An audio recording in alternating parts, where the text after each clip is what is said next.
Shalom, selamat pagi. Salam jumpa kembali lewat Renungan Harian Toraya edisi 25 Februari 2025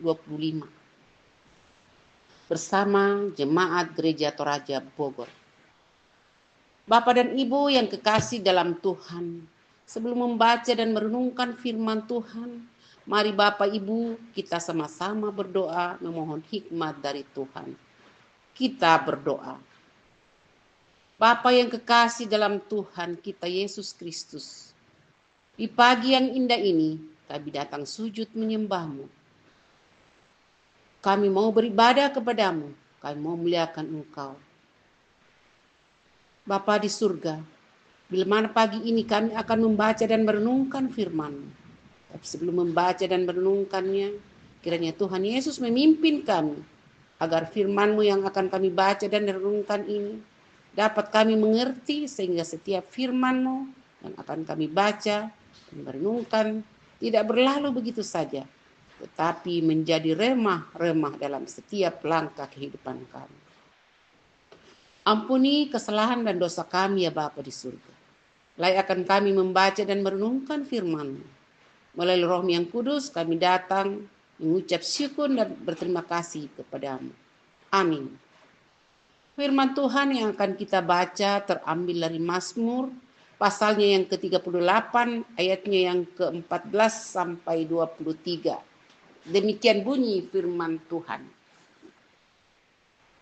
Tetapi aku ini seperti orang yang tidak dapat mendengar, seperti orang bisu yang tidak membuka mulutnya.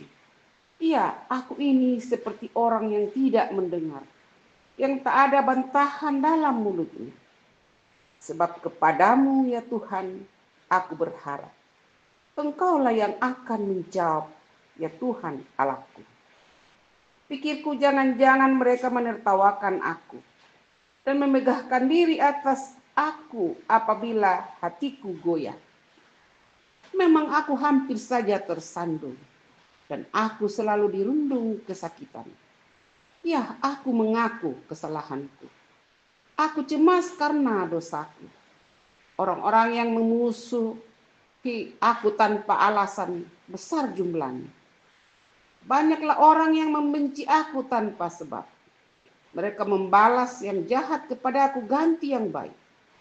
Mereka memusuhi aku karena aku mengejar yang baik. Jangan tinggalkan aku ya Tuhan Allahku. Jangan jauh dariku. Segeralah menolong aku ya Tuhan keselamatanku. Amin. Demikian pembacaan firman Tuhan. Kita akan merenungkan firman Tuhan. Akibat dosa, belana dosa. Allah kita adalah Allah yang adil. Karena Dia adil, maka setiap pelanggaran kepadanya pasti mendapat hukuman. Allah tidak akan toleran dengan dosa. Karena itu Allah menginginkan agar umatnya kukuh berjuang melawan dosa dan tidak bermain-main dengan dosa. Pembacaan kita dari Mazmur 38 ayatnya yang ke-14 sampai 23 menuntun kita untuk merenungkan beberapa hal. Yang pertama, kemampuan Daud dalam mengendalikan diri meskipun banyak cemoohan dari musuh-musuhnya. Daud memilih menahan diri karena banyak orang yang memusuhi dia tanpa alasan. Mereka berusaha membalas kebaikan dengan kejahatan dan tidak senang melihat Daud jika melakukan kebaikan. Karena itulah Daud memilih berdiam diri dan tidak merespon musuh-musuhnya karena ia tahu bahwa musuh-musuhnya adalah orang jahat, keras kepala dan suka berperilaku yang tidak benar.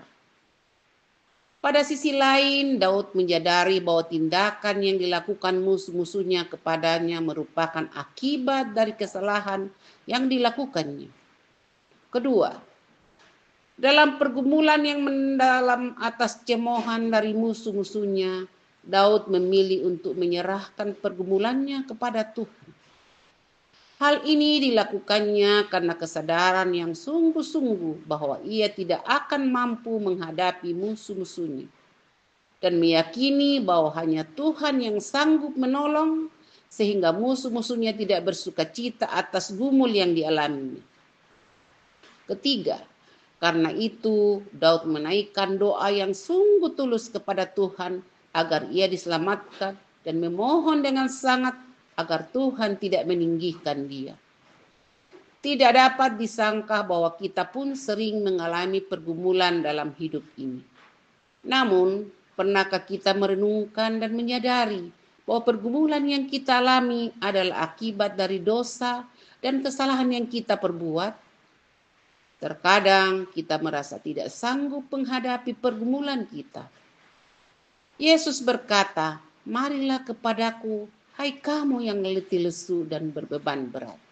Aku akan memberikan kelegaan padamu." Matius pasalnya yang ke-11 ayat 28. Amin. Sampai di sini renungan firman Tuhan. Kiranya Tuhan senantiasa memimpin kita dalam melakukan setiap aktivitas kita, mulai pagi, siang, hingga malam. Tuhan selalu memimpin kita semua. Sebelum berpisah, Bapak Ibu yang kekasih dalam Tuhan kita Yesus Kristus, kita sama-sama berdoa. Terima kasih ya Bapa di surga atas karunia dan pimpinan-Mu. Kami sudah membaca dan merenungkan firman-Mu ini. Biarlah setiap firman-Mu itu selalu mengambil tempat dalam kehidupan kami. Pagi ini kami akan melakukan aktivitas kami. Sertai kami ya Bapa di surga. Tuntun kami sekiranya pada hari ini kami melakukan aktivitas atas kasih dan penyertaan Tuhan. Ampuni dosa dan kesalahan kami ya Bapa di surga. Dalam anak Yesus Kristus Tuhan dan Juru Selamat kami datang berdoa dan mengucap syukur kepada Bapa di surga. Amin. Selamat beraktivitas, Tuhan Yesus memberkati kita.